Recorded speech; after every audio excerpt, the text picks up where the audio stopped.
Levítico, capítulo 5.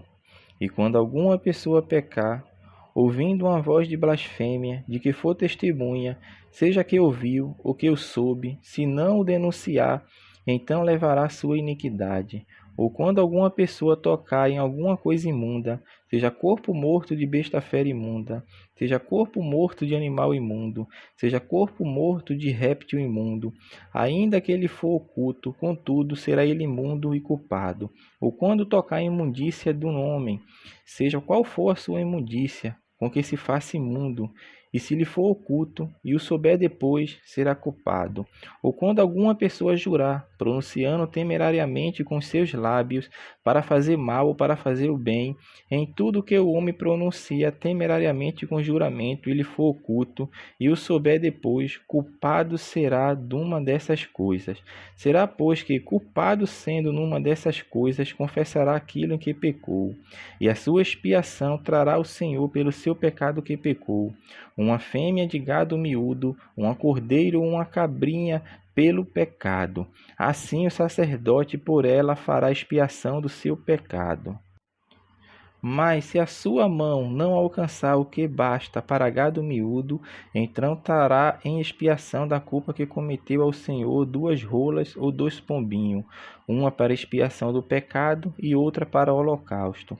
E os trará o sacerdote, o qual primeiro oferecerá aquele que é para expiação do pecado, e com a sua unha lhe fenderá a cabeça junto ao pescoço, mas não o partirá.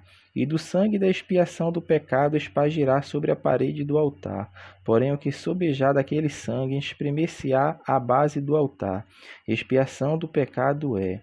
E do outro fará o holocausto conforme o costume. Assim o sacerdote por ela fará expiação do seu pecado que pecou, e lhe será perdoado. Porém, se a sua mão não alcançar 2 rolas ou 2 pombinhos, então aquele que pecou trará pela sua oferta a 10ª parte de um êfa de flor de farinha, para expiação do pecado. Não deitará sobre ela azeite, nem lhe porá em cima um incenso, porquanto é expiação do pecado. E a trará o sacerdote, e o sacerdote dela tomará o seu punho cheio por um memorial, e a queimará sobre o altar, em cima das ofertas queimada ao Senhor. Expiação do pecado é.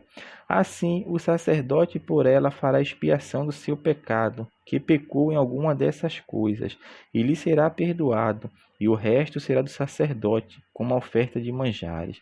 E falou o Senhor a Moisés, dizendo: quando alguma pessoa cometer uma transgressão e pecar por ignorância nas coisas sagradas do Senhor, então trará o Senhor por expiação um carneiro sem mancha do rebanho, conforme a tua estimação em ciclos de prata, segundo o ciclo do santuário, para expiação da culpa. Assim restituirá o que ele tirou das coisas sagradas, e ainda demais acrescentará o seu quinto, e o dará ao sacerdote. Assim o sacerdote, com o carneiro da expiação, fará expiação por ela, e ser-lhe-á perdoado o pecado. E se alguma pessoa pecar e fizer contra algum de todos os mandamentos do Senhor que se não deve fazer, ainda que não soubesse, contudo será ela culpada, e levará sua iniquidade. E trará ao sacerdote um carneiro sem mancha do rebanho, conforme a tua estimação, para expiação da culpa. E o sacerdote por ela fará expiação do seu erro em que errou sem saber, e lhe será perdoado. Expiação de culpa é, certamente se fez culpada ao Senhor.